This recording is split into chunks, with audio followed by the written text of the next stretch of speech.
Okay guys, सो आप लोगों को स्क्रीन विजिबल है? Screen visible to everyone? Yes sir.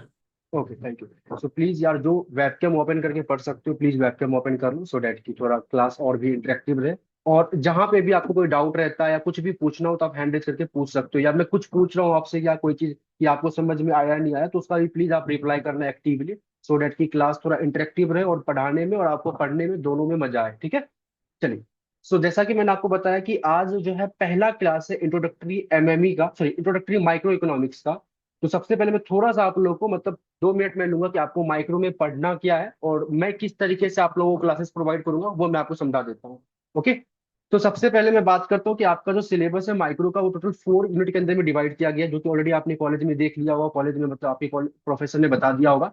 जिसमें कि पहले यूनिट के अंदर भी आप सिर्फ और सिर्फ इंट्रोडक्शन वाला पार्ट पढ़ोगे। इंट्रोडक्शन में बेसिकली माइक्रो इकोनॉमिक्स क्यों पढ़ रहे होते हैं, इसमें मेन आपका ट्रेंड प्रिंसिपल क्या है, वो क्या हमें बेसिकली समझाए, मतलब ट्रेंड प्रिंसिपल क्या कहना चाहता है वो आपको करना है। और सबसे इंपॉर्टेंट टॉपिक जो आपके बेसिकली यूनिट नंबर 1 का पार्ट है वो है एक तरीके से चैप्टर नंबर 3 का interdependence and gain from trade. मतलब एग्जाम में जो है बेसिकली आप यूनिट नंबर 1 से जब क्वेश्चन एक्सपेक्ट करते हो ना तो वो चैप्टर नंबर 3 से ही आता है। चैप्टर नंबर 3 से आपको क्वेश्चन पूछा जाएगा, मान लेते हैं 10 मार्क्स का, और 4 या 5 नंबर का आपको 10 प्रिंसिपल में से कोई एक प्रिंसिपल पूछ लेगा, बाकी और एक्स्ट्रा कुछ नहीं वहां से आने वाले। तो नॉर्मली आपको जो बेसिकली यूनिट नंबर 1 में chapter number 1 and chapter number 2 basically theoretical topics है, जो कि खुद से आपको थोड़ा बहुत करना है। मतलब कहने का मतलब ये है कि आप थोड़ा सा रीडिंग्स पढ़ोगे या फिर जो ऑलरेडी आपने इकोनॉमिक्स में क्लास 11th में जो आपने पढ़ा है वो काफी है। बस 10 प्रिंसिपल क्या कहता है इसको आपको बस एक तरीके से अच्छे से गो थ्रू करना है। लेकिन मेन कंसेप्ट की जो सीखने वाला चीज है वो है आपका chapter number 3, that is interdependence and gain from trade, जिसके अंदर में आप एक तरीके से कॉम्पिटिटिव एडवांटेज क्या होता है, एब्सोल्यूट एडवांटेज क्या होता है, ट्रेड से गेन कैसे होती है, ये सब निकालना और ये सब का कंसेप्ट आप सीखने वाले हो। तो आप लोग कुछ इस तरीके से मान लो कि चैप्टर नंबर 3 इंपॉर्टेंट है, यहाँ से 10 मार्क्स का क्वेश्चन आएगा। मतलब यूनिट नंबर 1 से आता है तो चैप्टर नंबर 3 से ही क्वेश्चन आएगा। अब जाके ना यूनिट नंबर 2 ऑनवर्ड ये सारे टॉपिक इंपॉर्टेंट है। यूनिट नंबर 1 तो बेसिकली इंट्रोडक्शन वाला पार्ट था, यूनिट नंबर 2 के बाद वो सारे टॉपिक इंपॉर्टेंट है सब, मतलब एक तरीके से पूरा का पूरा मतलब इक्वल वेटेज बोल सकते हो, या फिर एक अच्छा मार्क्स जो है बेसिकली आपके पेपर में बेसिकली मार्क्स के क्वेश्चंस आ सकते हैं। जिसके अंदर में आपको यूनिट नंबर 2 के अंदर में हाउ मार्केट्स वर्क्स ये आपको सिखाया जाएगा, जिसके के अंदर में आप बेसिकली डिमांड सप्लाई, उसके बाद डिमांड सप्लाई से मार्केट की जो क्लियरेंस होती है मतलब इक्विलिब्रियम जो आता है वो, फिर इक्विलिब्रियम में कैसे चेंजेस होता है टैक्सेस वगैरह को यूज करते हुए, ट्रेड वगैरह को यूज करते हुए, कंज्यूमर सरप्लस क्या होता है, प्रोड्यूसर सरप्लस क्या होता है, अप्लीकेशन ऑफ क्या होता है, मतलब अप्लीकेशन इन द सेंस की जब आप elasticity of demand and supply पढ़ते हो उसमें किस तरीके से अप्लीकेशन टैक्सेस वगैरह काम करते हैं। तो ये सब चीजें आप लोगों को पढ़नी है, जो जिसमें कि ये सारे के सारे चैप्टर बहुत इंपॉर्टेंट है, सेमेस्टर 1 के पॉइंट ऑफ व्यू से इंपॉर्टेंट है ही। बाकी जाके आगे जो सेमेस्टर आप पढ़ोगे सेमेस्टर 3 एंड 4 में, जहाँ पे आप इंटरमीडिएट माइक्रो इकोनॉमिक्स वाला लेवल पढ़ोगे, वहां बहुत ही आपको ये यूनिट नंबर 2 काम आने वाला है। तो यूनिट नंबर 2 ऑनवर्ड जो भी टॉपिक है ये बहुत इंपॉर्टेंट है, जिसको आपको बहुत अच्छे से सीखना है। अब यूनिट नंबर 3 की मैं बात करूँ तो यहाँ पे आप रूल ऑफ गवर्नमेंट के बारे में पढ़ने वाले हो, जैसे मैंने आपको टैक्सेशन के बारे में बताया था, तो वो यूनिट नंबर 3 से स्टार्ट होगा। फिर एक्सटर्नलिटीज एंड पब्लिक गुड्स, जैसे कि कहने का मतलब कि ऐसे चीजें जो बेसिकली हम मान लो 2 आदमी ट्रेड कर रहा है, बट 2 आदमी के ट्रेड करने की वजह से किसी तीसरे को बेनिफिट या फिर किसी तीसरे को नुकसान हो रहा है, उसको हम लोग बोलते हैं एक्सटर्नलिटी। तो इससे इकोनॉमिक्स के अंदर में कैसे प्रॉब्लम अराइज होती है, कैसे इकोनॉमिक्स का वेलफेयर खराब होता है, वो सब चीज हम लोग सीखेंगे। सिमिलरली पब्लिक गुड्स के बारे में देखेंगे कि अगर मान लेते हैं इकोनॉमी में जो पब्लिक गुड्स प्रोवाइड की जाती है जैसे पार्क्स वगैरह हो गया, ऐसे चीजें जिसको कि आप फ्रीली इंजॉय कर सकते हो और कोई भी इंजॉय कर सकता है, तो पब्लिक गुड्स के क्रॉसपॉन्ड में किस तरीके से इकोनॉमी की वेलफेयर में चेंजेस आती है, कैसे उसको सुधार कर सकते हैं, कैसे ठीक कर सकते हैं, वो सीखने वाले हो आप चैप्टर नंबर 11 के अंदर में। और यूनिट नंबर 3 भी बहुत इंपॉर्टेंट है आपका। तो यूनिट नंबर 2 एंड 3 आप एक तरीके से एक साथ क्लब करके सीखोगे। जनरली यहाँ पे आप डिमांड सप्लाई होने के बाद मार्केट के कुछ फॉर्म्स को सीखने के बाद क्या चीजें आप पढ़ोगे वो आपको मतलब इसमें सिखाया जाएगा। सो मेनली अगर आप यहाँ पे रख लो, तो जैसा कि मैंने आपको बताया था कि 15 मार्क्स अगर मान लेते हैं यहाँ से मैं एक्सपेक्ट करता हूँ, और 25 यहाँ से, तो टोटल यहाँ से 50 मार्क्स आ जाएंगे। कहने का मतलब ये है कि unit number 2 and unit number 3 आपका एग्जाम के अंदर में 50 to 55% वेटेज लेके चलता है। कहने का मतलब आप कुछ इस तरीके से देख सकते हो, ये जो टॉपिक है ये 60% वेटेज लेकर चलता है। ये बहुत इंपॉर्टेंट टॉपिक है। इसके बाद जो यूनिट नंबर 1 है आपका, ये 10% वेटेज लेके चलता है। और जो आपका यूनिट नंबर 4 है, इस यूनिट नंबर 4 के अंदर में ये आपका 30% वेटेज लेकर चलता है। यूनिट नंबर 4 में बेसिकली क्या करना है, आपको 2 ही चैप्टर पढ़ने हैं। एक तो चैप्टर नंबर 21 जो कि अभी इसमें से कटा हुआ दिख रहा है आपको, मैं लिख देता हूँ बेसिकली, ये चैप्टर नंबर 21 पढ़ना है मैनक्यू से। और यही चैप्टर नंबर 21 सबसे इंपॉर्टेंट है, मतलब अगर मैं ये बोल रहा हूँ 30% वेटेज है, तो 30% में से 25% वेटेज बस इस चैप्टर का रहेगा। और 5% जो वेटेज है वो बेसिकली ये चैप्टर नंबर 1 जो है, बेसिकली जिसके अंदर में आप गेम थ्योरी के बारे में थोड़ा पढ़ोगे उसका रहेगा। सो जनरली आप देखा जाए तो यहाँ से आप 25 मार्क्स के क्वेश्चन जो है एक्सपेक्ट कर सकते हो पेपर में, जिसमें कि 20 मार्क्स का क्वेश्चन यहाँ से रहेगा। 5 नंबर का क्वेश्चन रहेगा बेसिकली चैप्टर नंबर 1, बेसिकली ये गेम थ्योरी वाले कंसेप्ट से। तो जैसे जैसे हम लोग आगे पढ़ेंगे तो आपको इंपॉर्टेंस एंड टॉपिक किस तरीके से पेपर में पूछा जा सकता है वो सब मैं समझाऊंगा। तो अब मैंने जैसा कि आप लोगों को सिलेबस बता दिया है, तो थोड़ा सा मैं आपको बताता हूँ कि मैं किस तरीके से ये माइक्रो इकोनॉमिक्स आपको पढ़ाऊंगा। आई थिंक हमारे पास एक डाउट आया हुआ है। तो अच्छा, लैग हो रहा है सर। अच्छा, मेरी आवाज आप लोगों को फ्रेश नहीं आ रही क्या? एनीवन, किसी को प्रॉब्लम है? Is my voice is clear guys?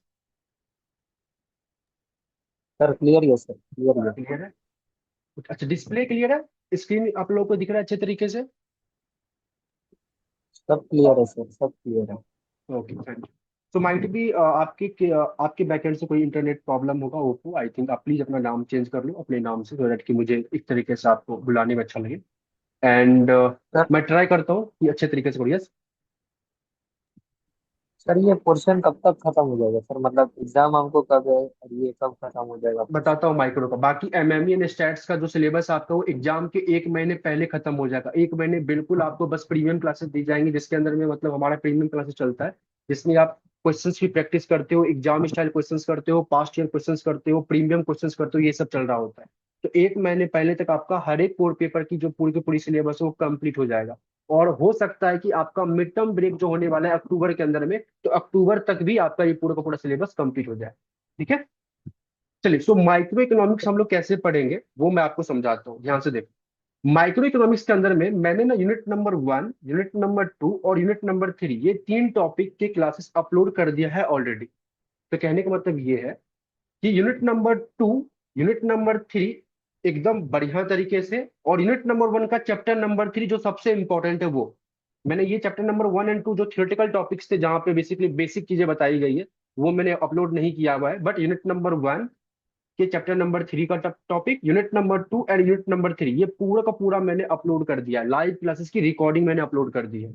ये मैंने इसलिए किया हुआ है कि कई सार अभी ना आप क्या होगा होता है कि आप ना कॉलेज के कई सारे अलग अलग बेसिकली एक तरीके से आप बोल सकते हो कि ग्रुप्स वगैरह जो आप ज्वाइन करते हो, अलग अलग सोसाइटीज वगैरह जो ज्वाइन करते हो, तो इन सब में आप थोड़ा बिजी रहते हो। कहने का मतलब अभी आपको हर चीज सीखना या समझना है। और साथ साथ में एमएमयू और स्टैट्स एक ऐसा टॉपिक है जिसको कि आप लाइव जितना पढ़ोगे उतना आपके लिए बेटर रहेगा।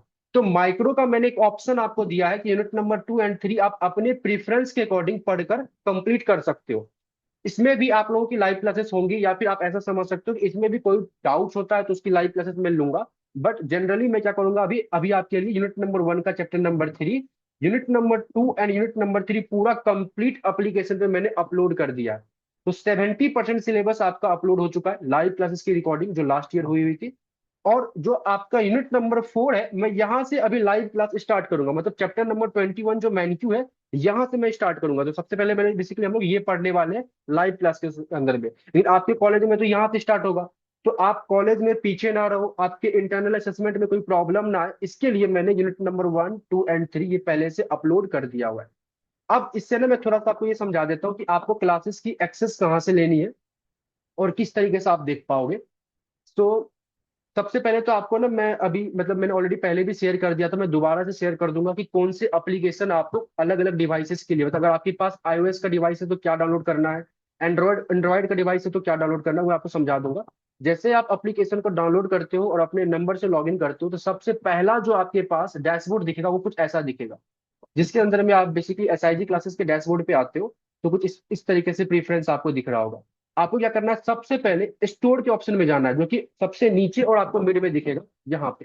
आई होप आपको तो हो रहा होगा। स्टोर के ऑप्शन में क्लिक करोगे, स्टोर के ऑप्शन में क्लिक करने के बाद सबसे पहले आपको आपका कोर्स दिखेगा, that is economics honour semester 1, MME stats and micro, कुछ इस तरीके से।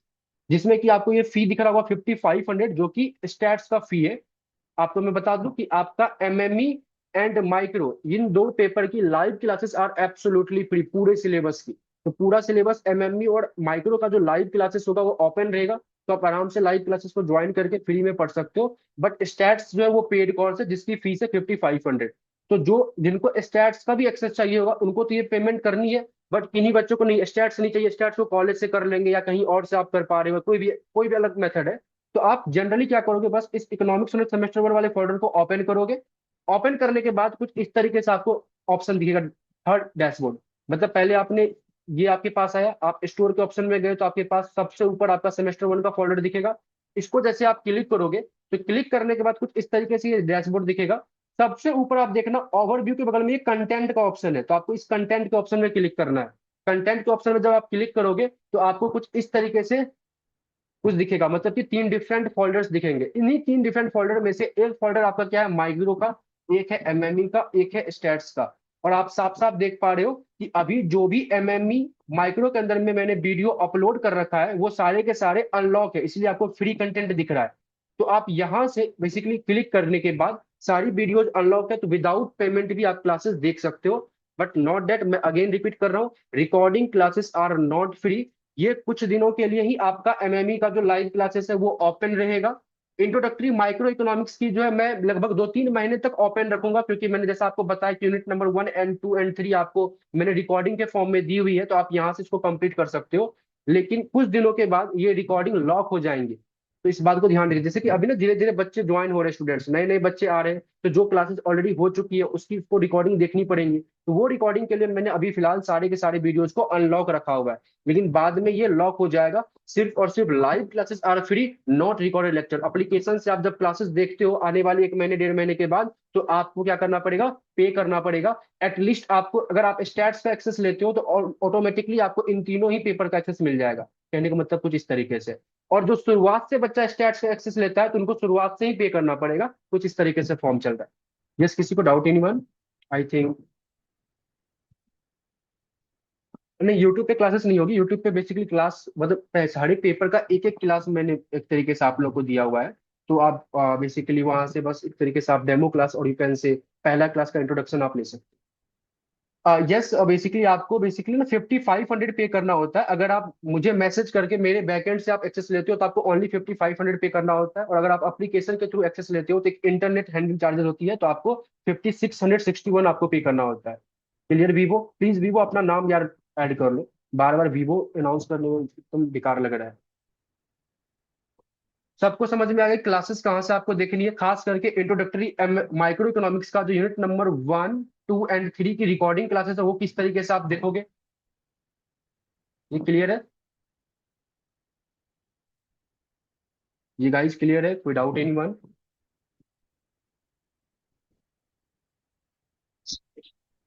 ठीक है, अच्छा ऐप कौन सा डाउनलोड करना है इसका मैं दोबारा से ग्रुप पे लिंक भेज दूंगा। एंड्रॉइड के लिए क्या करना है, आईओएस के लिए क्या करना है, वो सब मैं बता दूंगा। बाकी ऐप जब डाउनलोड कर लोगे तो कुछ इस तरीके से ही प्रेफरेंस आपको दिखेगा, और आपको ये वाला स्टेप फॉलो करना है जैसे मैंने आपको बताया हुआ है। चलिए, इतना समझ में आ गया तो बाकी बातें अब हम लोग छोड़ देते हैं, और आज का जो क्लास है इंट्रोडक्टरी माइक्रो इकोनॉमिक्स का, जिसके अंदर में हम लोग एक तरीके से यूनिट नंबर 4 स्टार्ट करने वाले हैं, इंडिविजुअल डिसीजन के बारे में, वो पढ़ते हैं। ठीक है, तो हम लोग स्टार्ट करने वाले हैं यूनिट नंबर 4। और क्या पढ़ेंगे, हम लोग चैप्टर नंबर 21 कंप्लीट करेंगे मैन से।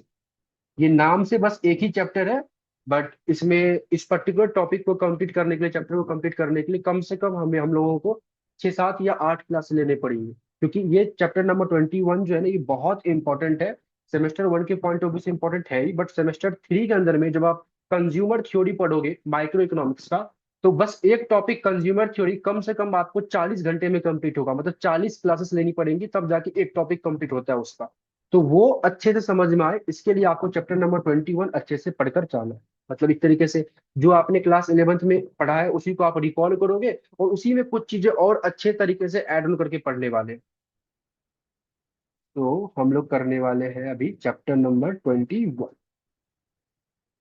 चैप्टर नंबर 21 में बेसिकली आप इसको इंडिविजुअल डिसीजन और द हाउस होल्ड के कंसेप्ट से समझ सकते हो। इंडिविजुअल डिसीजन का बेसिकली मतलब ये होता है कि मतलब बीइंग अ कंज्यूमर, बीइंग और रैशनल कंज्यूमर, मैं किस तरीके से डिसीजन ले रहा हूँ सो डेट कि मैं एक ऑप्टिमल क्वांटिटी ऑफ गुड्स को कंज्यूम करूँ। इन सभी चीजों के बारे में आपको पढ़ना है और इसके अलावा ज्यादा कुछ नहीं करना। अगर आपको क्लास 11th माइक्रो याद हो तो आपने वहां पे दो टॉपिक पढ़े थे, मतलब एक तो बेसिक डेफिनेशन पढ़ा था, एक कार्डिनल अप्रोच पढ़ा था और एक ऑर्डिनल अप्रोच पढ़ा था। जो कार्डिनल अप्रोच होता है वो एल्फ्रेड मार्शल के द्वारा दिया गया है, जो कि आप पहले से पढ़ कर आए हो। और जो ऑर्डिनल अप्रोच होता है वो हिक्स के द्वारा दिया गया होता है। हिक्स और जो अल्फ्रेड मार्शल, ये इकोनॉमिस्ट का नाम है। तो हम लोगों को ना सेमेस्टर 1 के अंदर में बेसिकली हिक्स का जो ऑर्डिनल अप्रोच है उसको अच्छे तरीके से पढ़ना है। क्लियर है? ये बात समझ में आया क्या पढ़ना है? हम लोग को सेमेस्टर 1 के अंदर में क्या पढ़ना है? ऑर्डिनल अप्रोच पढ़ना है।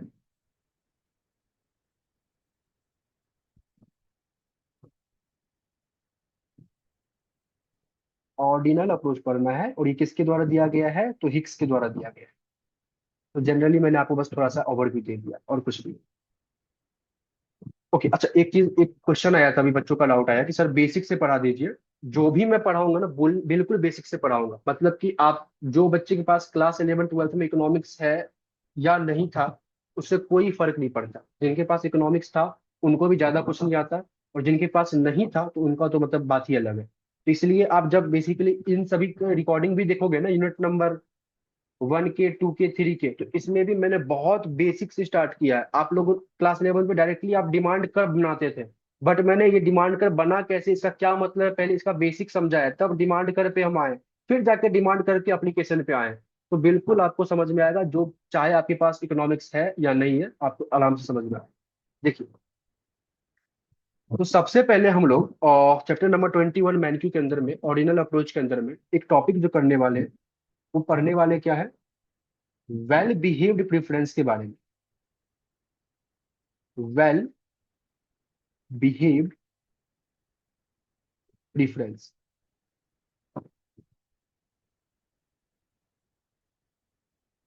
अब सबसे पहले जानते हैं प्रेफरेंस क्या होता है। आप लोगों ने ना एक तरीके से क्या कहते हैं, अपने एकेडमिक लेवल पे क्लास 11th में इंडिफरेंस कर पढ़ा था। किसी को याद है इंडिफरेंस कर? एनीवन? कोई है आप में से जिनको पता हो, याद हो इंडिफरेंस कर क्या था? आईसी। जी सर, याद है सर। हाँ बताओ क्या था इंडिफरेंस कर?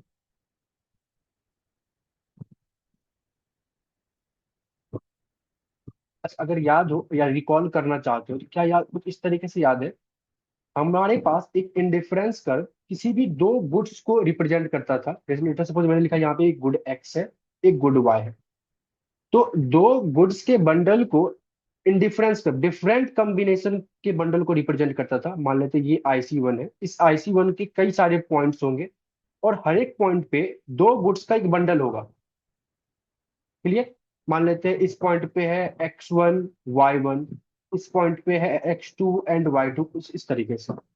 और हर एक बंडल को कंज्यूम करने के बाद जो आपको सेटिस्फेक्शन लेवल मिलती है वो एक आईसी पे सेम रहता है।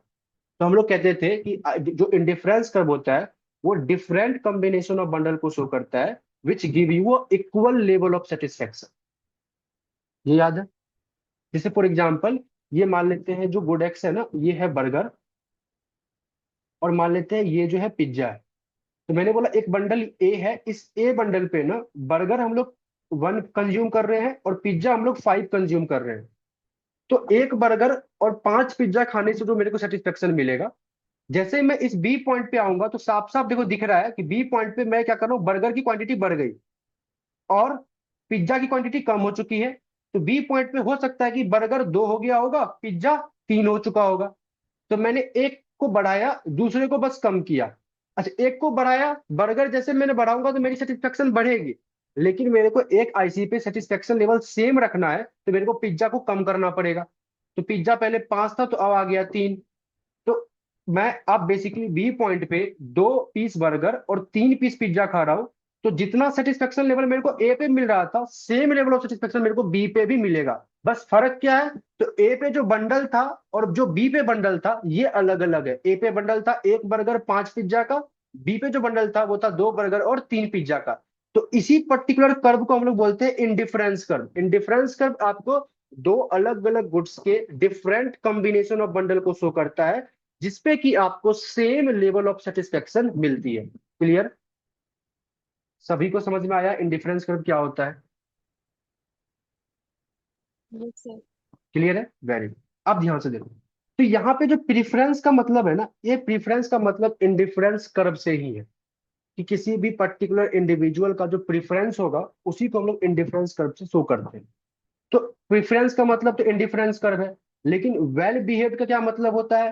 तो कहता है कि अगर कोई इंडिफरेंस कर्व में कुछ प्रॉपर्टीज जो है, बेसिक प्रॉपर्टीज होल्ड होगी, तो उस पर्टिकुलर प्रेफरेंस को या इंडिफरेंस कर्व को हम लोग वेल बिहेव्ड कहेंगे। अब वो बेसिक प्रॉपर्टीज क्या है? तो ये आपने ऑलरेडी क्लास 11th में पढ़ा था, चार डिफरेंट प्रॉपर्टीज आपने पढ़ा था इंडिफरेंस कर्व के करस्पॉन्ड में। अगर आपको याद हो, तो सबसे पहला प्रॉपर्टीज आपने क्या पढ़ा था, कि जो आपका इंडिफरेंस कर्व है आईसी, वो क्या होता है? Is downward sloping. क्लियर? पहला ये रिकॉल कर रहे हो कि आपने क्या पढ़ा था? इंडिफरेंस कर्व आपका डाउनवर्ड स्लोपिंग होगा, इसमें किसी को डाउट ही नहीं हुआ। एक प्रॉपर्टी जिन्होंने क्लास 11 में पढ़ा है उसके लिए मैं पूछ रहा हूँ, बाकी जिन्होंने नहीं पढ़ा वो तो भी समझेंगे ही क्यों होता है डाउनवर्ड स्लोपिंग, लेकिन आप ये पढ़कर आए हो। अब बताते हैं कैसे होता है ये। मान लेते हैं मैंने लिखा यहाँ पे गुड एक्स है, तो लेटर सपोज वो बर्गर है। गुड वाई है, लेटर सपोज वो पिज्जा है। और मैंने बोला कि ये लेटर सपोज इस तरीके से मेरे पास एक इंडिफरेंस कर्व है, ये नॉर्मल मैंने इंडिफरेंस को ड्रॉ कर दिया, जो कि एक डाउनवर्ड स्लोपिंग साफ साफ आपको दिख रहा होगा। तो मान लेते हैं ये मेरे पास क्या है? आईसी। तो सिंस इंडिफरेंस कर्व क्या कहता है कि आप different different bundle of goods को शो करोगे, बट सेटिस्फेक्शन लेवल सेम होना चाहिए। तो मान लेते हैं एक पॉइंट ये था, जिस पॉइंट को मैंने नाम दिया ए। तो इस पॉइंट पे हम लोग कुछ ना कुछ बर्गर का यूनिट को कंज्यूम कर रहे होंगे, लेटर सपोज बी 1, और कुछ ना कुछ पिज्जा के यूनिट को कंज्यूम कर रहे होंगे, लेटर सपोज पी 1। अब जैसे ही मैं बर्गर के यूनिट को इंक्रीज करूंगा, मान लेते हैं मैं बी 1 से बी 2 पे आता हूं, तो क्या हो जाएगा? अगर मैं किसी एक सामान को बढ़ा रहा हूं, तो मेरी क्या होगी? सेटिस्फेक्शन बढ़ेगी। मान लेते हैं मैंने बोला आपके पास कि अभी ना आपके पास दो बर्गर है, दो पिज्जा है। तो अभी आप दो बर्गर दो पिज्जे से जितना आपको खुशी मिल रहा है, मैंने एक बर्गर बढ़ा दिया तो खुशी आपकी बढ़ जाएगी ना। बट मेरे को खुशी आपका मतलब आपका जो सेटिस्फेक्शन लेवल है उसको बढ़ाना नहीं है, उसको सेम रखना है। तो अगर मैं बर्गर को बढ़ा रहा हूँ जिससे आपका सेटिस्फेक्शन बढ़ रहा है, इसको सेम रखने के लिए मेरे को पिज्जा आपसे छीनना पड़ेगा। सेटिस्फेक्शन लेवल सेम रहने के लिए इस बी पॉइंट पे जैसे ही आप आए, जहां पे आपका बर्गर बढ़ा था, आपको पिज्जा कम करना पड़ेगा। तो P1 से P2 पे आना पड़ेगा। तो आप पिज्जा को क्या कर रहे हो? कम कर रहे हो। तो आप क्या कर रहे हो? किसी भी एक सामान को बढ़ाने के लिए in order to gain of one goods, आपको दूसरे को कम करना पड़ रहा है। दैट्स वाई मेरा आईसी क्या होता है? डाउनवर्ड स्लोपिंग होता है। ऐसा जरूरी नहीं कि हमेशा इंडिफरेंस कर्व डाउनवर्ड स्लोपिंग होगा। जैसे जैसे आप सेमेस्टर चेंज होते जाएगा, आपका इंडिफरेंस कर्व डाउनवर्ड स्लोपिंग भी हो सकता है, अपवर्ड स्लोपिंग भी हो सकता है, हॉरिजॉन्टल भी हो सकता है, वर्टिकल भी हो सकता है, कुछ भी हो सकता है। लेकिन जनरली जो है आपका जो स्टैंडर्ड फॉर्म होता है, उसमें क्या बोलते हैं हम लोग? Indifference curve is downward sloping. और ये क्यों होता है? ये होता है मोनोटोनोसिटी की वजह से, जहां पे आप कहते हो कि अगर आप किसी एक गुड को बढ़ाओगे तो आपकी सेटिस्फेक्शन लेवल बढ़ जाएगी, बट उसको सेम रखने के लिए आपको दूसरे गुड्स को कम करना पड़ेगा। इसलिए आपका जो इंडिफरेंस कर्व है वो डाउनवर्ड स्लोपिंग होता है। क्लियर है? पहला बात समझ में आया? Indifference curve, why indifference curve is downward sloping. जी सर, समझ गया। यस। ये फर्स्ट प्रॉपर्टी था। सेकंड प्रॉपर्टी जो आपने पढ़ा होगा, that is indifference curve is convex to the origin. पढ़ा था? ये पढ़कर आप आए होगे, कॉन्वेक्स टू द ओरिजिन। अब इसमें ना रीजन आप क्या बोलते थे? जो इन्होंने इकोनॉमिक्स का पेपर दिया क्लास 11 12 में, तो आप बोलते थे, आपसे पूछता था कि why indifference curve is convex to the origin, तो आप कहते थे इस कॉन्वेक्स होने का जो रीजन है ना, वो ये है, दैट इज डिमिनिशिंग एमआरएस। तो इसको ना कई बार क्या होता है, बच्चा रट के आता था, डिमिनिशिंग एमआरएस है तो मतलब कॉन्वेक्स होगा, मतलब कॉन्वेक्स टू दी ओरिजिन होगा। बट इसके पीछे क्या लॉजिक है, डिमिनिशिंग एमआरएस कैसे काम कर रहा है, वो इसको पता नहीं होता था। जनरली हो सकता है आप में से कईयों को पता भी होगा, और कई मेरे को बहुत सारे ऐसे बच्चे होंगे जो बस याद करके बैठे होंगे। तो सेकेंड कंसेप्ट है कि जो आपका इंडिफरेंस कर्व है वो कॉन्वेक्स टू दी ओरिजिन होगा। अब कॉन्वेक्स टू दी ओरिजिन होगा तो इसका क्या मतलब है, किस तरीके से उसको हम समझते हैं, वो ध्यान से दें। मैंने अलग अगेन मैंने कुछ इस तरीके से बनाया। मान लेते हैं मैंने लिखा यहाँ पे मेरे पास एक गुड एक्स है, और ये मेरे पास एक गुड वाई है, और जानबूझ के मैंने इंडिफरेंस कर को कॉन्वेक्स टू दी ओरिजिन कुछ ऐसा ड्रॉ किया। क्या सभी को पता है कि ये diagram convex to the origin है, मतलब कुछ ऐसा कॉन्वेक्स डायग्राम बनता है? ये सब क्लियर है कि ये जो डायग्राम दिख रहा है कॉन्वेक्स दिख रहा है? अगर यही डायग्राम कुछ ऐसा बन रहा होता इस तरीके से तो ये कॉनकेव होता, मतलब ये है कॉनकेव। कॉन्वेक्स और ये है कॉनकेव। तो सिंस देखो ये इसका ये वाला पार्ट है अभी तो कॉन्वेक्स है, तो मैंने डायग्राम को कॉन्वेक्स बनाया। अब कॉन्वेक्स बनाने के बाद मैं ये देख रहा हूं कि जो मेरा एमआरएस है वो डिमिनिशिंग कैसे है, और एमआरएस का क्या मतलब है वो भी मैं सीखना चाहता हूँ। ध्यान से देखो, मेरे को लेट सपोज आप सबसे पहले जो है ना इस ए पॉइंट पे थे। इस ए पॉइंट पे आप क्या कर रहे थे, मान लेते हैं कुछ ना कुछ आप एक्स1 ले रहे होंगे, ठीक है, और कुछ ना कुछ आपके पास y मिल रहा होगा, मान लेते हैं ये y1 है। तो ये बंडल था आपके पास let suppose x1 comma y1 का। आपने क्या किया, गुड एक्स के क्वांटिटी को बढ़ाया। कितने से बढ़ाया, तो सेम लेवल से बढ़ाया। आप गुड एक्स की क्वांटिटी को x1 से x2 कर रहे हो, कुछ इस तरीके से। तो गुड एक्स की क्वांटिटी को जैसे ही आपने x1 से x2 किया, तो सेटिस्फेक्शन लेवल को सेम रखने के लिए आपको y को कम करना पड़ेगा। तो y आपका कितना कम हुआ है, तो y आपका जो है y1 से y2 हो गया, कुछ इस तरीके से y1 से y2 हो गया। तो x को आपने x1 से x2 बढ़ाया, y आपका y1 से y2 हो गया, मतलब आपको गुड y को कम करना पड़ा सो डेट की सेटिस्फेक्शन लेवल सेम रह सके। तो आप कहाँ पहुंचे, आप पहुंचे बी पॉइंट पे, और बी पॉइंट पे क्या है हमारे पास बंडल x2 कॉमा y2।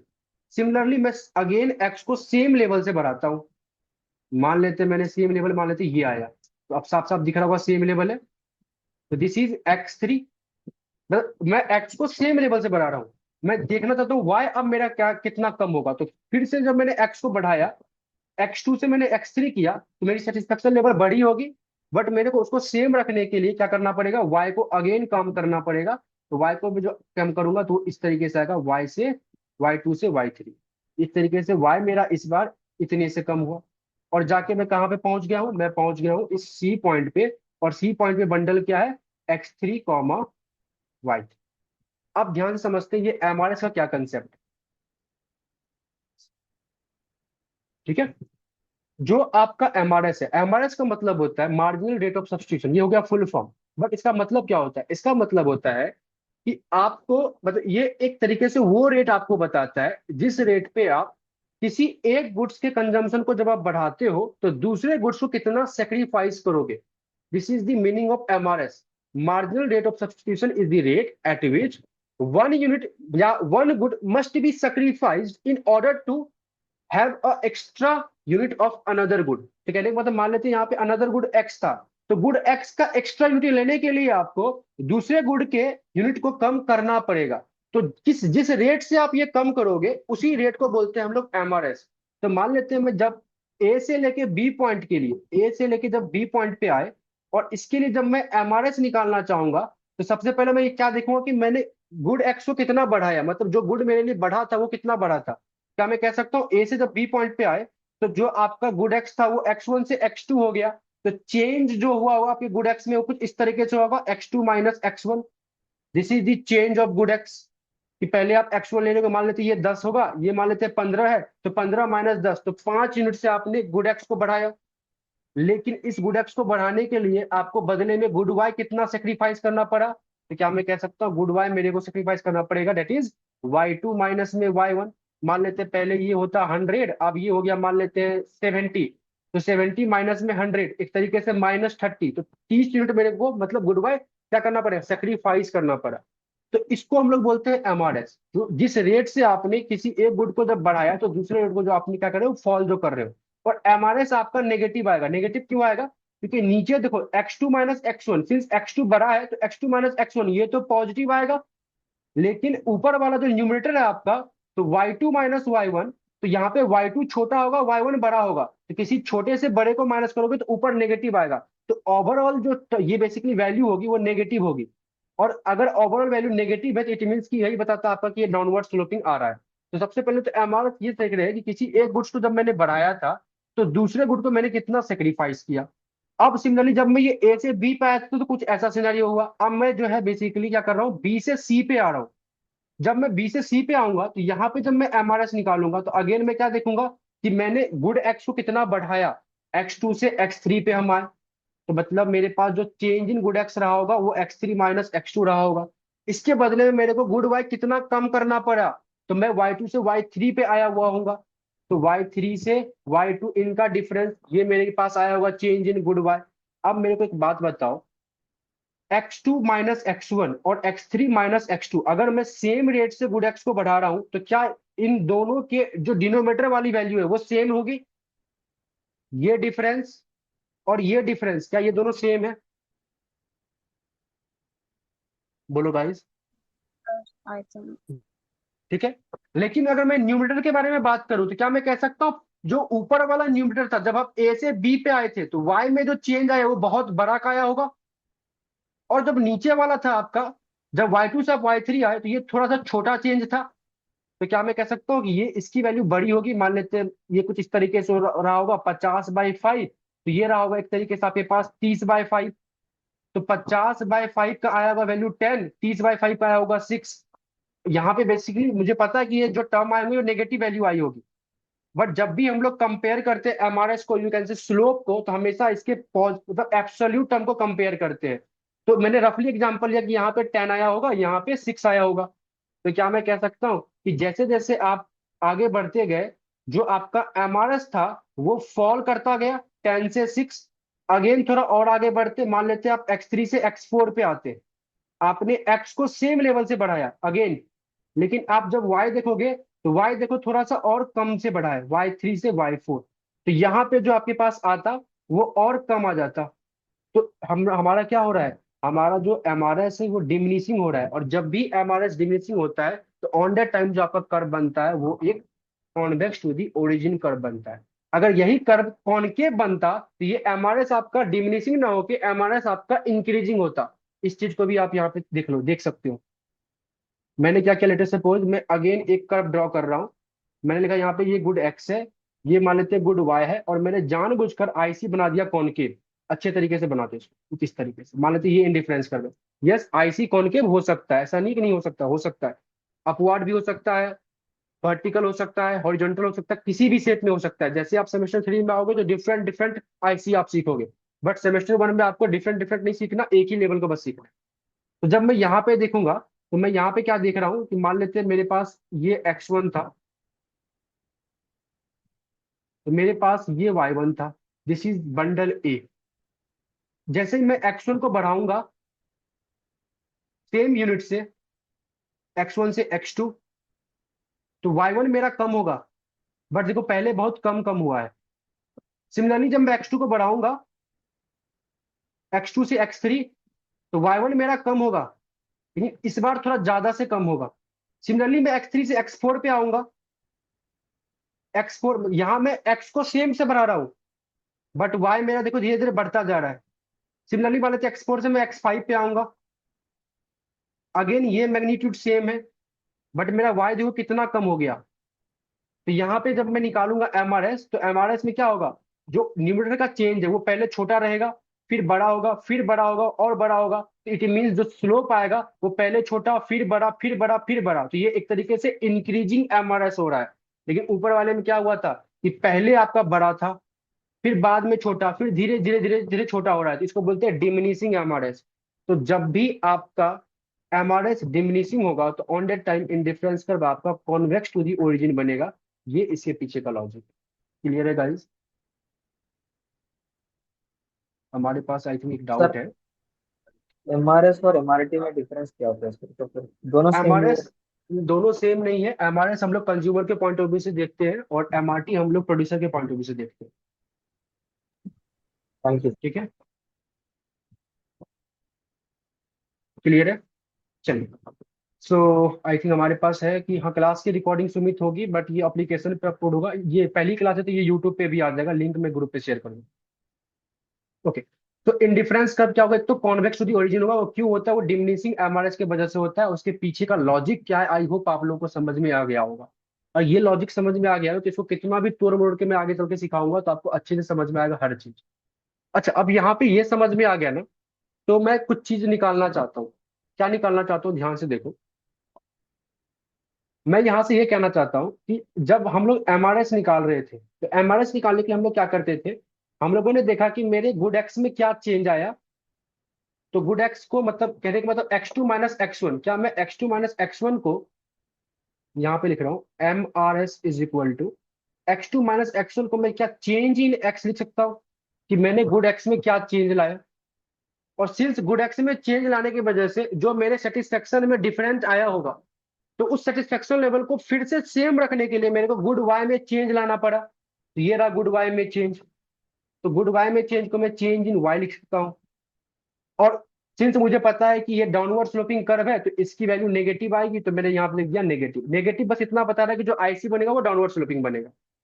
अब एक बात बताओ, आप लोगों ने अपनी क्लास ट्वेल्थ में एप्लीकेशन ऑफ डेरिवेटिव या जब मैथ्स आपने पढ़ा होगा, तो आपने बोला था जी कि y equal to F X एक फंक्शन है, जिसमें कि x आपका क्या होता था, इंडिपेंडेंट वेरिएबल। आई होप इतना तो पता होगा, इंडिपेंडेंट वेरिएबल। और y क्या होता था, डिपेंडेंट वेरिएबल। तो अगर मेरे पास y equal to F X एक फंक्शन है, तो इसका जो स्लोप होता था, इसके स्लोप को क्या बोलते थे हम लोग, dy by D X. Clear है, dy मतलब चेंज इन y, dx मतलब चेंज इन x। ये कंसेप्ट क्लियर है सभी को फ्रॉम मैथ के पॉइंट ऑफ व्यू से, जिसमें कि आप ये भी कह सकते हो चेंज इन y मतलब change in dependent variable due to change in independent variable.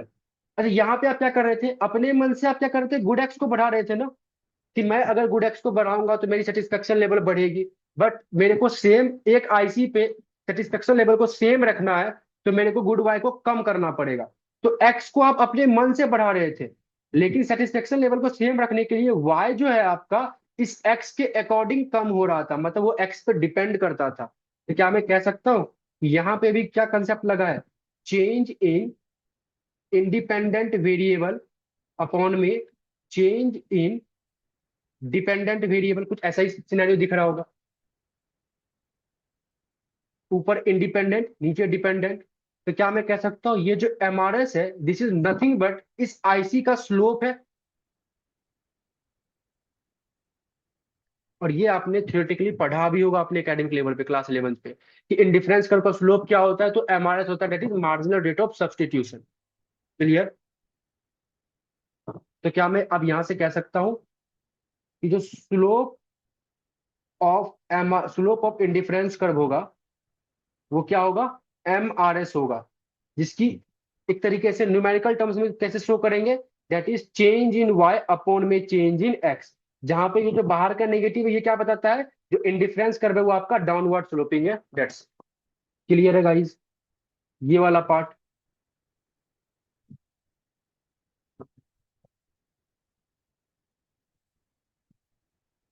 यहां तक क्लियर है। यस। चलिए, अगर ये क्लियर है तो याद करो एक और प्रॉपर्टी आपने पढ़ा था, तीसरा, दैट इज इंडिफरेंस कर्व, या ऐसे आपने पढ़ा होगा, higher IC will give you higher satisfaction. ये याद है सभी को, higher IC will give you higher satisfaction. इसका क्या मतलब है कि जितना बड़ा, जितना हाइयर आईसी पे जाओगे उतना ज्यादा आपको सेटिस्फेक्शन मिलेगा। अब देखो इसका लॉजिक क्या है, इसके पीछे क्या बेसिकली लॉजिक काम कर रहा है, यह ध्यान से देखो। सब डायग्राम से देखेंगे ना, चीज बहुत अच्छे तरीके से समझ में आएगा आपको। मेरे बोला ये लेटर सपोज गुड एक्स है, ये मेरे बोला गुड वाई है। आप पहले ना इस आईसी पे अप्लाई करते थे, एक पर्टिकुलर आईसी पे सेटिस्फेक्शन लेवल सेम होता है। तो मैंने बोला मान लेते हैं आप इस ए पॉइंट पे थे, और इस ए पॉइंट पे आप क्या कर रहे होंगे, कुछ यूनिट ऑफ गुड एक्स ले रहे होंगे और कुछ यूनिट ऑफ गुड वाई ले रहे होंगे, कुछ ऐसा। अब जाके क्या किए हो आप अपने मन से ना, मतलब अपने मन से इन द सेंस किसी भी रीजन बस आपने गुड एक्स को बढ़ा दिया। अब जो है गुड एक्स को आप ज्यादा ले रहे हो, पहले एक्स ले रहे थे अब ले रहे हो लेट सपोज एक्स वन, लेकिन गुड वाई को कम नहीं किया। गुड वाई पहले जितना लेते थे वाई आज भी उतना ही ले रहे हो, मतलब बी पॉइंट पे आ गए। क्या मैं कह सकता हूँ इस बी पॉइंट से एक नया आईसी पास कर रहा होगा। तो पहले वाले बंडल ए बंडल पे आपको गुड एक्स मिल रहा था, गुड वाई मिल रहा था। बी वाले बंडल पे आपको गुड एक्स का एक्स वन क्वांटिटी मिल रहा है, गुड वाई का वाई मिल रहा है। तो एक गुड की क्वांटिटी बढ़ गई, तो क्या मैं कह सकता हूँ बी पॉइंट पे आपका सेटिस्फेक्शन लेवल ज्यादा होगा। मतलब मैं कुछ इस तरीके से कह रहा हूँ, पहले आपके पास यहाँ पे जो है ना 2 बर्गर और 5 पिज्जा था, लेकिन यहाँ पे बी पॉइंट पे आपके पास 3 बर्गर और 5 पिज्जा हो गया, तो बर्गर की क्वांटिटी बढ़ गई बिना पिज्जा को कम किए, तो बी पॉइंट पे सेटिस्फेक्शन लेवल ज्यादा होगा ना। इसका क्या मतलब है, higher IC will give you higher satisfaction. फिर जैसे जैसे आगे बढ़ते जाओगे वैसे वैसे सेटिस्फेक्शन लेवल बढ़ता जाएगा, पीछे जाओगे सेटिस्फेक्शन लेवल कम होता जाएगा। क्लियर है? ये तीसरा लाइन समझ में एक्सक्यूज आया? Me sir. Yes. Sir but isn't मतलब लाइक जरूरी थोड़ी ना कि हमें हायर आईसी हमेशा हाई सेटिस्फैक्शन दे। लाइक हमने सिर्फ जैसे कि पढ़ा था कि more of one good may not give us more satisfaction, like diminishing marginal utility. तो सर वो भी तो मोर ऑफ होता वन है। Good can not give you more better satisfaction, ये तब होगा जब आपके पास गुड्स जो है वो कॉम्प्लीमेंट हो। आप मिस कर गए। जब मैं इन दो गुड को एक साथ कंज्यूम करता, एक साथ इन द सेंस कि ये आपस में कॉम्प्लीमेंट होते, तब मैं कहता। एक बात सिंपल बताओ ना, आपके पास, आपको मैं दे दूं अभी 2 बर्गर 2 पिज्जा, अभी भूख छोड़ दो कि मैंने सर मैं तो एक ही बर्गर में पेट मेरा भर जाता, वो छोड़ दो, चलो बर्गर पिज्जा रहने दो। मैं बोलता हूँ कि आपको ना मैं क्लोथ्स में ना 3 जीन्स और 2 टॉप देता हूँ, कुछ इस तरीके से जो टी शर्ट होती है। तो मैंने ये बताया, अब मैं कहता हूँ कि नहीं, मैंने टी शर्ट की क्वांटिटी आपको बढ़ा देता हूँ, 3 से 5 कर देता हूँ, और जीन्स सेम रखते हैं, तो पहले वाला ज्यादा अच्छा था या बाद वाला ज्यादा अच्छा है? जब गुड्स की क्वांटिटी बढ़ी तब ज्यादा अच्छा है या पहले ज्यादा अच्छा था? सर जब क्वांटिटी बढ़ी बढ़िया। तब बढ़ी। ज्यादा। ज्यादा अच्छा था, मतलब higher IC will give you higher satisfaction का बेसिकली मतलब है किसी एक गुड्स को बढ़ाओगे बिना किसी को कम किए तो मेरे को ज्यादा सेटिस्फेक्शन मिलेगा। लेकिन मैं ऐसा कहता हूँ कि मान लेते हैं मैंने आपको ना एक पेयर शू दिया, कहने का मतलब मैंने एक दिया आपको लेफ्ट शू, एक दिया राइट शू। क्लियर? तो मैंने एक एक दे दिया, आप खुश हो। मैं अगले दिन आता हूँ, मैं आपको ना लेफ्ट शू 3 पीस और एक्स्ट्रा दे देता हूँ, राइट शू नहीं देता। बस एक एक पर्टिकुलर गुड्स की क्वांटिटी को मैंने बढ़ा दिया, तो क्या एक्स्ट्रा 3 पीस एक्स्ट्रा लेफ्ट शू लेकर क्या आपकी सेटिस्फेक्शन बढ़ेगी? क्या करोगे आप एक्स्ट्रा बस सिर्फ और सिर्फ लेफ्ट शू लेकर? क्या कोई यूज है इस 3 का जब तक इसका पेयर ना मिले? नो। जी तो सर। इस टाइप के गुड्स को हम लोग बोलते हैं कॉम्प्लीमेंट गुड, जो कि एक साथ यूज किया जा सकता है, मतलब एक ही साथ यूज होगा बेसिकली। तो जब कॉम्प्लीमेंट सर गुड्स होता है तो ऑन दैट टाइम आप ये कह सकते हो कि सर सिर्फ और सिर्फ एक ही गुड्स को बढ़ाएंगे तो मेरे को सेटिस्फेक्शन नहीं मिलेगा। बट वो एक अलग कंसेप्ट है और ये एक अलग कंसेप्ट। क्लियर? यस, क्या किसी का डाउट था?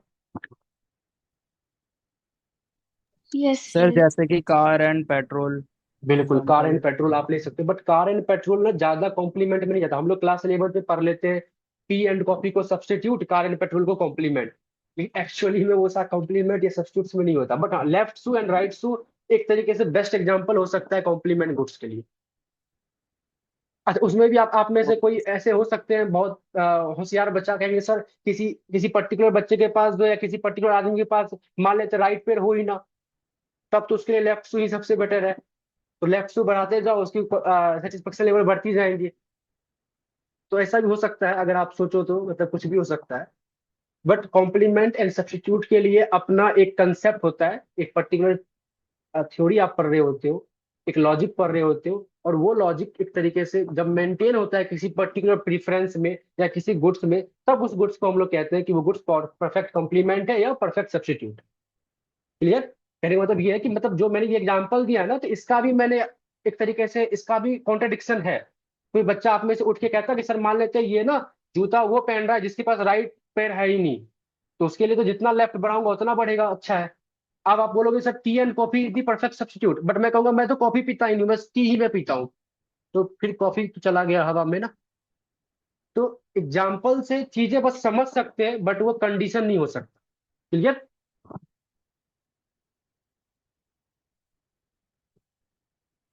चलिए आगे बढ़े।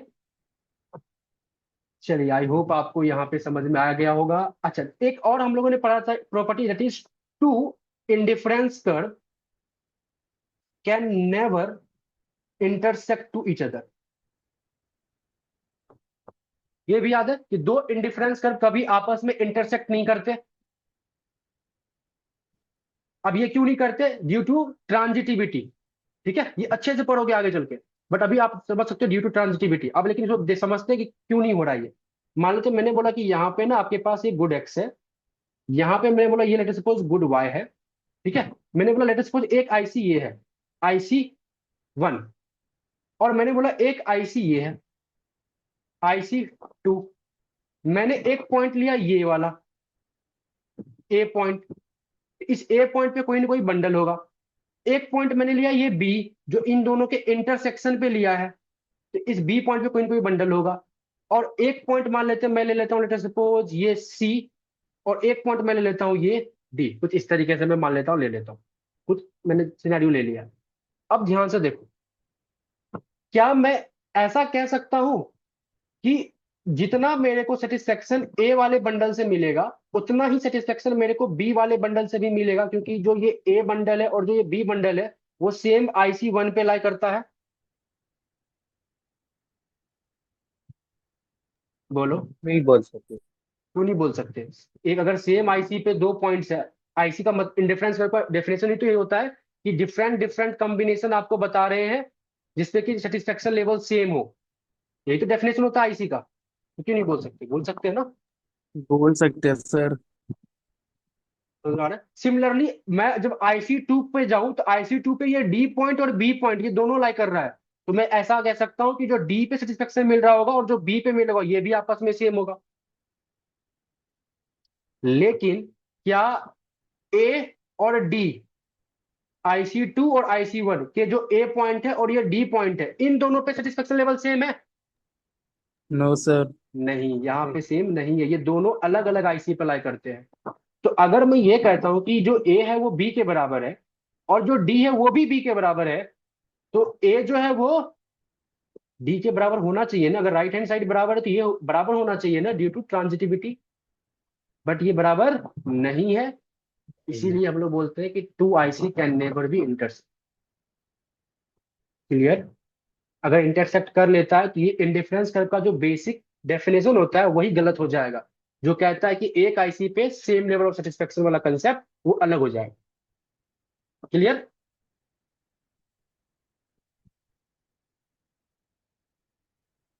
इसमें किसी कोई डाउट ही नहीं मान? चलिए, कोई डाउट नहीं है ना, तो अभी हम लोगों ने क्या देखा कि एक प्रीफरेंस और यू कैन से एक इंडिफरेंस करके चार प्रॉपर्टी जो आपने बेसिक में आपने पढ़ा, आई थिंक हमारे पास एक ठीक है। तो चार प्रॉपर्टी जो आपने ऑलरेडी क्लास 11 में पढ़ा था, और जिन्होंने नहीं पढ़ा उनको भी समझ में आ गया कि इंडिफरेंस कर्व क्या होता है, डाउनवर्ड स्लोपिंग होता है। क्यों होता है? क्योंकि किसी एक गुड्स को अगर हम बढ़ा रहे हैं तो दूसरे को कम करना पड़ेगा due to same level of satisfaction को मेंटेन करने के लिए, इसलिए इंडिफरेंस कर्व डाउनवर्ड स्लोपिंग होता है। दूसरा, indifference curve convex to the origin होता है। क्यों होता है? Due to diminishing MRS. तीसरा क्या आप लोगों ने पढ़ा कि इंडिफरेंस कर्व जो है बेसिकली हायर आईसी आपको हायर लेवल ऑफ सेटिस्फेक्शन देगा। और चौथा आपने क्या पढ़ा कि two IC can never intersect. जिस भी प्रेफरेंस के अंदर में, मैं दोबारा रिपीट कर रहा हूं, जिस भी प्रेफरेंस के अंदर में या जिस भी इंडिफरेंस कर्व में ये चार के चार प्रॉपर्टीज साइमल्टेनियसली होल्ड करती है, उस टाइप के प्रेफरेंस को हम लोग कहते हैं वेल बिहेव्ड प्रेफरेंस। क्लियर है? पेपर में पूछ सकता है किस प्रेफरेंस को वेल बिहेव्ड कहेंगे, तो आपको इन्हीं चार प्रॉपर्टीज को एक्सप्लेन करना पड़ेगा। Clear guys?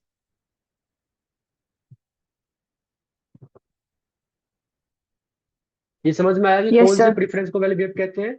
जिसमें ये चार प्रॉपर्टीज होल्ड हो, आईसी डाउनवर्ड स्लोपिंग होना चाहिए, कॉन्वेक्स टू द ओरिजिन होना चाहिए, higher IC will give you higher satisfaction, and fourth one is two IC can never be intersect. If ये चारों के चारों प्रॉपर्टीज होल्ड कर रही है तो that preference is well behaved preference. तो अभी आपको सेमेस्टर 1 में वेल बिहेव्ड के बारे में ही पढ़ना है, लेकिन जैसे आप सेमेस्टर 3 में जाओगे तो कई सारे डिफरेंट डिफरेंट प्रेफरेंस होंगे, और अलग अलग प्रेफरेंस के अकॉर्डिंग अलग अलग हम लोग डिमांड फंक्शन ड्रॉ करेंगे। चलिए, तो बात की बात है, ये समझ में आ गया। तो थोड़ा सा हम लोग और आगे बढ़ते हैं, क्योंकि आपने इकोनॉमिक्स ऑनर्स पढ़ रहे हो डीयू के अंदर, तो ये जो थ्योरी से काम नहीं चलने वाला। आपको डेरिवेशन भी आना चाहिए, कुछ चीजें अलग से आनी चाहिए। क्या आनी चाहिए मैं आपको समझाता हूँ। अभी हमने क्या देखा कि एक इंडिफरेंस का हम ड्रॉ करते हैं।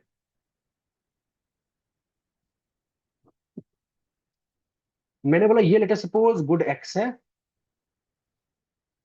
और ये लेट सपोज गुड वाई है। एग्जाम पॉइंट ऑफ व्यू से एक अच्छा टॉपिक पढ़ रहे हैं, अगर आएगा तो 6 नंबर में आएगा।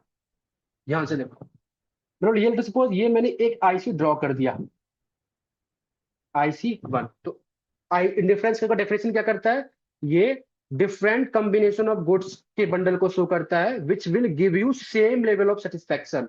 मतलब एक इंडिफरेंस करके जितने भी पॉइंट्स है, ये सारे के सारे पॉइंट्स इन दोनों गुड्स के डिफरेंट डिफरेंट बंडल को शो करेंगे, और हर एक बंडल पे सेटिस्फेक्शन लेवल आपका सेम होगा। Clear, very good.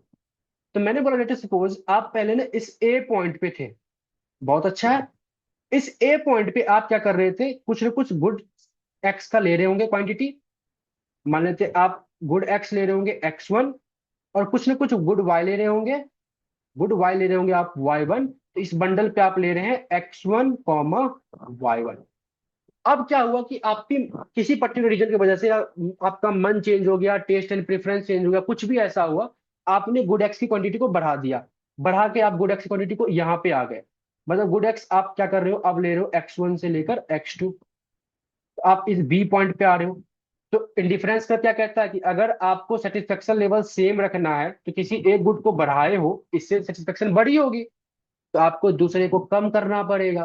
तो कम कितना हो रहा है, y, Y1 से हो रहा है Y2। तो आपने क्या किया, गुड एक्स को बढ़ाया और सेटिस्फेक्शन लेवल को सेम रखने के लिए गुड वाई को कम किया। क्लियर। तो आप इस ए से बी पॉइंट पे पहुंचे हो, इस ए से बी पॉइंट पे पहुंचे हो, और ये साइमल्टेनियसली हुआ है। तो जब आप ए से बी पॉइंट पे पहुंचे हो, तो आपका ए पॉइंट पे जितना सेटिस्फेक्शन लेवल था और बी पॉइंट पे जितना सेटिस्फेक्शन लेवल था, वो दोनों क्या है, आपस में सेम है। यहाँ पे आप X2 कॉमा Y2 ले रहे हो। अब पता है मैं क्या कर रहा हूं, मैं ना इसको स्प्लिट कर रहा हूं। मैं डायरेक्टली ए से बी पे ना पहुंचकर मैं इस चीज को थोड़ा स्प्लिट करना चाहता हूं। स्प्लिट कैसे करूंगा, ध्यान से देखते हैं। मैं क्या करूंगा कि मैंने सबसे पहले क्या किया था, मैंने गुड एक्स को बढ़ाया था, तो मैं पहले गुड एक्स को बस बढ़ाऊंगा। मैं इस पॉइंट पे आऊंगा। तो जब मैं गुड एक्स को बढ़ाऊंगा तो डेफिनेटली सी बात है कि इस टाइम पे मैंने क्या किया है, गुड वाई को सेम रखा है और सिर्फ गुड एक्स को बढ़ाया है। तो मेरी सेटिस्फेक्शन लेवल बढ़ गई होगी, और मैं एक हायर आईसी पे लाई कर रहा हूँ, IC2 पे। तो मान लेते हैं IC1 पे मैं रेंडमली लिखता हूं कि आपको 100 यूनिट का सेटिस्फेक्शन मिल रहा था नंबर के फॉर्म में। तो IC2 पे मिल रहा होगा मान लेते हैं 150 का। IC2 पे क्या हुआ है कि आप ए से आप क्या हो रहे हो, लेट सपोज सी पॉइंट पे आ रहे हो, जहां पे आपने गुड एक्स तो बढ़ाया X1 से X2, बट गुड वाई को आपने सेम रखा है, दैट इज Y1। तो आपने एक गुड को बढ़ाया बट दूसरे को सेम रखा है, तो आप एक हायर आईसी पे आ गए, और higher IC will give you higher satisfaction. Clear. एक टर्म होता है दैट इज MUX। किसी को पता है MUX का क्या मतलब होता है? Marginal marginal utility. यूटिलिटी। और मार्जिनल यूटिलिटी का क्या मतलब होता है? Additional satisfaction derived from marginal income. क्या मैं कह सकता हूँ, marginal utility is nothing but, MUX is nothing but कि टोटल यूटिलिटी में जो आपका चेंज आया है due to change in additional good of additional quantity of any goods, जैसे कि यहाँ पे गुड एक्स है, और आपने क्या किया, keeping good Y constant. Clear. ये आपका MUX, marginal utility of good X. इसको क्या पढ़ेंगे हम लोग, marginal utility of good X. इसका क्या मतलब है, टोटल यूटिलिटी में चेंज आना due to change in X. Clear है। देखो यहाँ पे जो आपका टोटल यूटिलिटी में चेंज आया, 100 से 150 जो गए हो, वो क्यों आया था, due to change in good X. Clear है गाइस। यस। तो क्या मैं कह सकता हूं, यहाँ पे जो आपके टोटल यूटिलिटी में चेंज आया होगा, अगर मैं इसको निकालना चाहूँ तो कैसे निकलेगा, MUX इंटू में change in X. Clear. This is my first equation. अच्छा, क्या आप सभी एग्री कर रहे हो, यहाँ पे जो आपके टोटल यूटिलिटी में चेंज आया होगा ये एक पॉजिटिव नंबर होगा। एग्जाम्पल में देखा जाए तो 50 का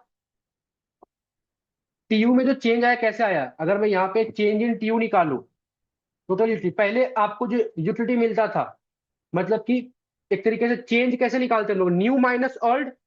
न्यू आपका क्या है, ये IC2 वाला, मतलब कि यूटिलिटी जो मिल रहा है आपको इंडिफरेंस कर्व 2 पे, इसमें से माइनस कर दो इंडिफरेंस कर्व पहले जो मिल रहा था। तो 150 माइनस में 100, तो +50 का आपको क्या निकल रहा है, चेंज इन TU। और ये क्यों हो रहा था? Due to change in x.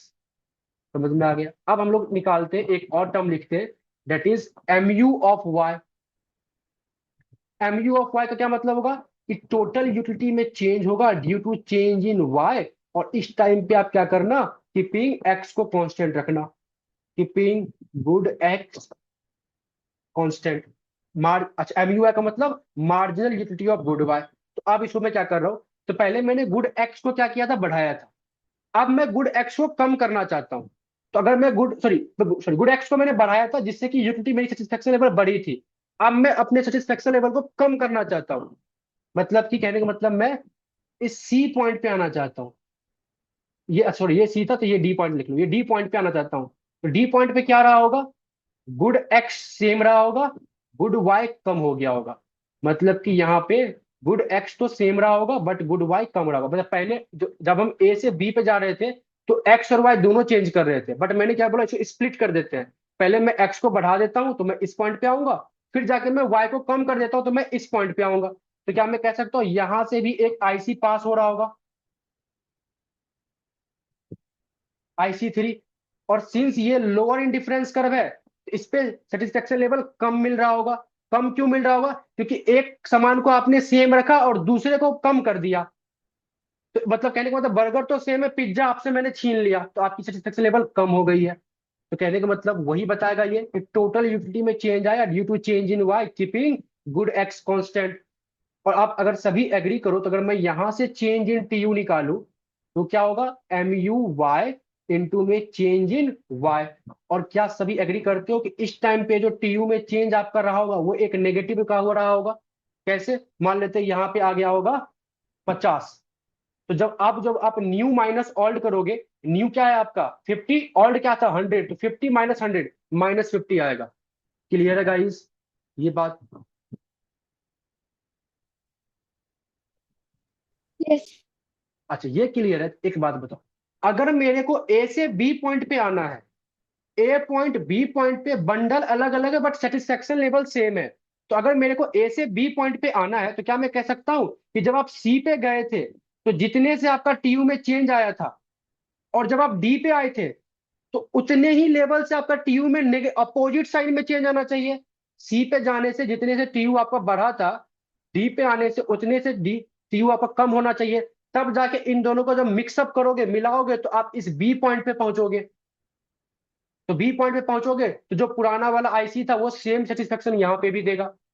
सी पे थे तो 100 से 150 हो गया, बी डी पे आए तो 100 से -50 हो गया। इस -50 और +50 को जब जोड़ेंगे तो हम लोग इस जीरो पे, मतलब यहाँ पे पहुंच जाएंगे। क्लियर है? मतलब मैं ये कहना चाहता हूँ कि मैंने जो बेसिकली जो मेरा टीयू बढ़ा था due to change in X, मेरे को सेम लेवल से टीयू को कम करना पड़ेगा due to change in Y, so that कि मैं सेम लेवल ऑफ सेटिस्फेक्शन पे पहुंच पाऊं। इस बात को आप लोग समझ पा रहे हो? Yes sir. अगर इस बात को समझ पा रहे हो तो मेरे पास ये ऊपर वाला इक्वेशन नंबर 1 था और नीचे वाला इक्वेशन नंबर 2 है। और मैं इक्वेशन नंबर 1 और 2 को जब ऐड करूंगा, एडिंग इक्वेशन 1 एंड इक्वेशन 2, तो क्या मैं कह सकता हूं कि जो मेरा लेफ्ट हैंड साइड है ये प्लस का 50 और माइनस का 50, एक रैंडम फिगर में बता रहा हूं कि एक पॉजिटिव साइन और सेम नंबर से एक नेगेटिव साइन, इन दोनों का एडिशन 0 हो जाएगा। लेफ्ट हैंड साइड 0 हो जाएगा और राइट हैंड साइड अपना एडिशन हो जाएगा कुछ इस तरीके से। राइट हैंड साइड था हमारा एम यू एक्स इंटू में चेंज इन एक्स प्लस में एम यू वाई इंटू में change in Y must be equal to 0। ये समझ में आ गया कैसे हुआ? इन दोनों को जब आपने ऐड किया तो ये दोनों ऐड हुए और इन दोनों को ऐड, इनका एडिशन 0 आ जाएगा। क्लियर? अब ये 0 आ गया तो इसको सॉल्व करते हैं। सॉल्व करेंगे तो मैंने यहाँ पे लिखा है M U X change in X, जैसा का तैसा। इसको इस तरह भेजेंगे तो एम यू वाई इंटू में चेंज इन वाई। तो यहाँ पे M U X, M U Y को इस तरफ ले आओ, यहाँ मेरे पास क्या आ जाएगा माइनस में चेंज इन वाई अपॉन में चेंज इन एक्स। ये क्लियर है? 0 कैसे हो जाएगा? 0 इसलिए होगा क्योंकि जो मेरा एक्स को चेंज करने से जो टीयू में चेंज आया था और y को चेंज करने से जो TU में चेंज आया था, इन दोनों का मैग्नीट्यूड सेम है। मेरे को मैग्नीट्यूड सेम रखना है, क्योंकि मैं मेरा x को बढ़ाने से जितने से मेरा सेटिस्फेक्शन लेवल बढ़ा था, तो मेरे को y को भी उतना से ही कम करना पड़ेगा, कि सो दैट मैं इन दोनों को जब एक साथ देखूं तो मैं इस बी पॉइंट पे पहुंच पाऊं जहां पे सेटिस्फेक्शन लेवल फिर से सेम रहे। मतलब जितना ए पे था उतना बी पे रहे। क्लियर? ठीक है, चलिए। तो अगर ये समझ में आ गया, तो क्या मैं कह सकता हूं कि ये जो चेंज इन वाई अपॉन में चेंज इन एक्स है, this is nothing but MRS।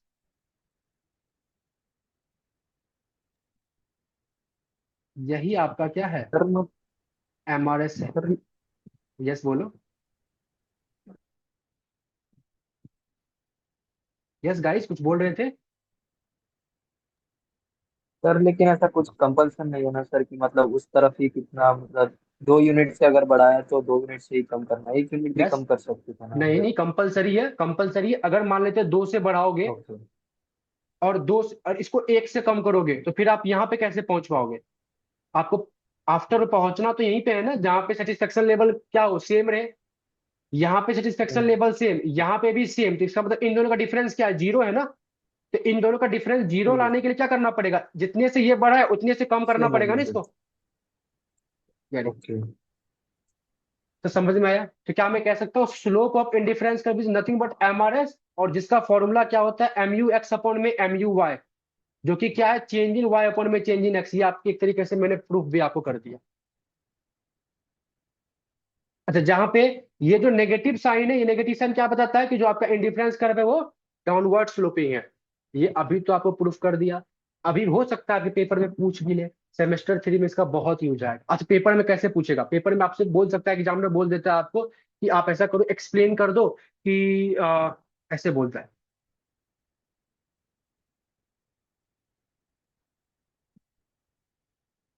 So that, या फिर एक्सप्लेन क्या? तो MRS is the ratio of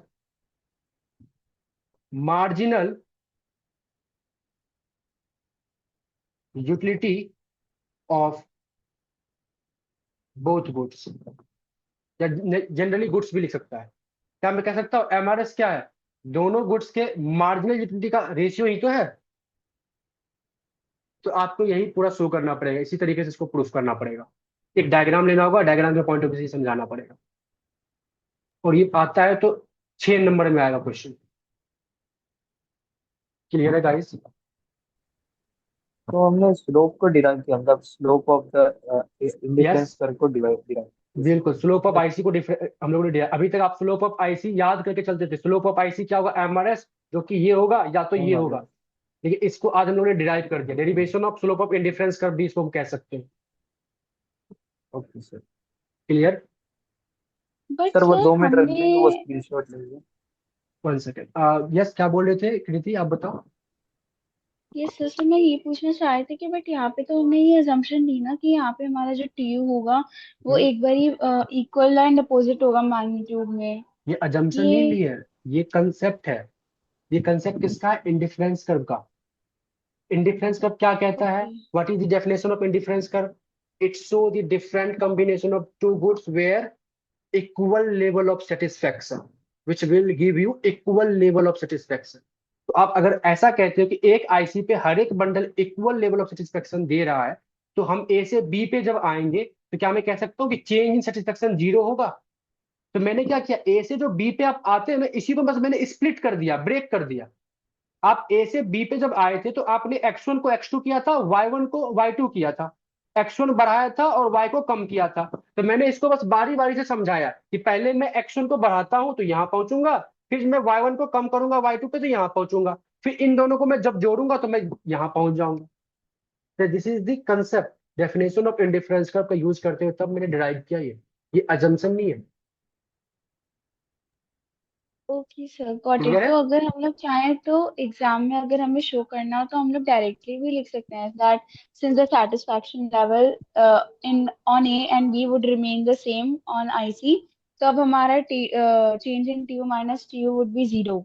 तब हम लोग बिल्कुल डायरेक्टली भी लिख सकते हैं। बिल्कुल डायरेक्टली लिखोगे, बट इस तरीके से शो करोगे ना। यही तो शो, वही जो डायरेक्टली आपने लिखा है, इसको शो करने का तरीका यही तो है। प्रूफ तो करोगे तो कुछ शो हाँ। करके करोगे ना। ठीक है। Yes sir. ठीक है, बेसिकली पता है आपने क्या किया, आपने स्प्लिट करने के बाद ये बताया कि जब मैंने एक्स को जब मैं बढ़ाऊंगा और वाई को कांस्टेंट रखूंगा तो मेरा टीयू बढ़ेगा एक पॉजिटिव नंबर से। लेकिन मेरे को सेटिस्फेक्शन लेवल सेम रखने के लिए टीयू को कम भी तो करना पड़ेगा। तो मैंने इस बार वाई को चेंज किया। वाई को कैसे चेंज किया, तो वाई को कम किया था एक्स को सेम रखने से, तो मेरा टीयू कम हो गया था। और जो टीयू बढ़ा था एक्स को बढ़ाने से, उसकी मैग्नीट्यूड, और जो टीयू कम हुआ था वाई को कम करने से, वाई में चेंज लाने से, उसकी मैग्नीट्यूड, ये आपस में सेम है। तो आपस में सेम है तो इन दोनों को जब मैं एक साथ ऐड कर दूंगा तो फिर ये जीरो हो जाएगा, और जीरो हो जाएगा तो मतलब मैं इस बी पॉइंट पे पहुंच जाऊंगा। तो मेरे पास ये हमारा इसका स्लोप आ जाएगा। क्लियर? ओके। क्लियर है सभी को, बाकी सारे? एंजल, अंशिका, जानवी? सर वो यस। प्रोसेस एक बार दिखाइए सर, वो स्क्रीनशॉट में मतलब मैं लिखने इसको के लिए इसका बना। इसका मैं नोट्स भेज दूंगा ग्रुप पे, जो भी क्लासेस होंगी सबका नोट्स में भेज दूंगा ग्रुप पे, आप वहां से डाउनलोड कर सकते हैं। ठीक है। और किसी को कुछ पूछना है एनीवन इस पर्टिकुलर टॉपिक में? यहाँ तक क्लियर है?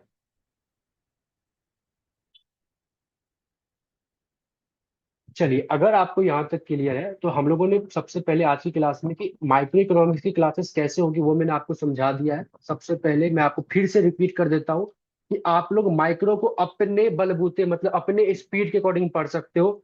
आप आराम से एप्लीकेशन को ऑन करके जब भी, जैसे कॉलेज में समय मिल रहा है, कॉलेज में, घर में, जैसे मन तैसे, रात के 12 बजे जब भी आप ओपन करके यूनिट नंबर 2 यूनिट नंबर 3 पूरा कंप्लीट कर सकते हो। ये बहुत अच्छा यूनिट है।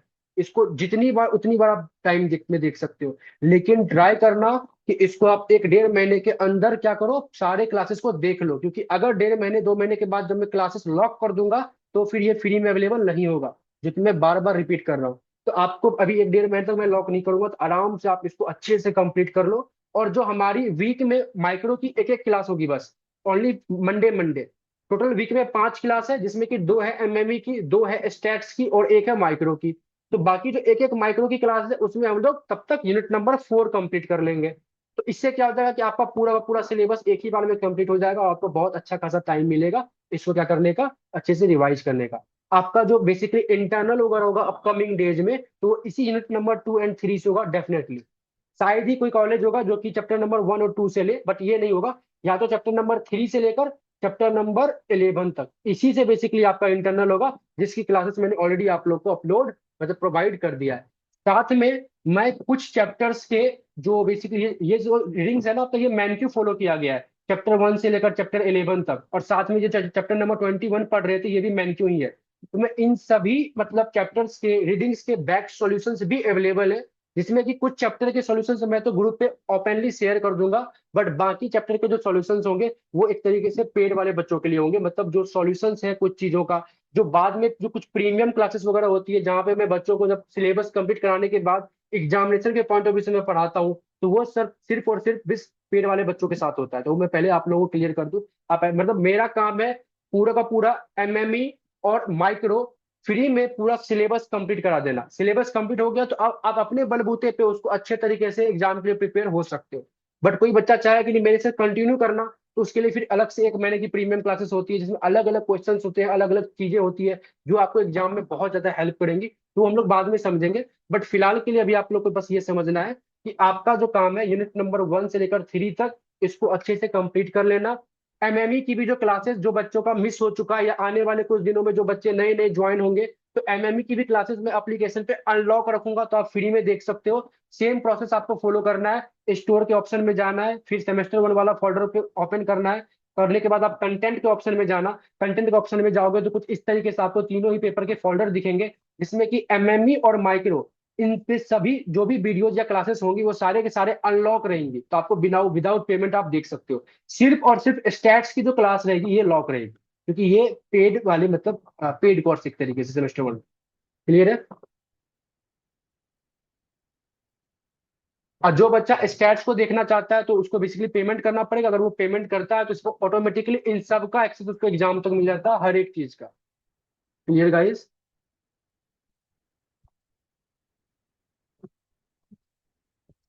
चलिए, यहाँ तक क्लियर है। This is all about the today's class. मैं फिलहाल के रिकॉर्डिंग को पॉज कर रहा हूँ, फिर भी कुछ भी कोई डाउट है आप लोग तो मेरे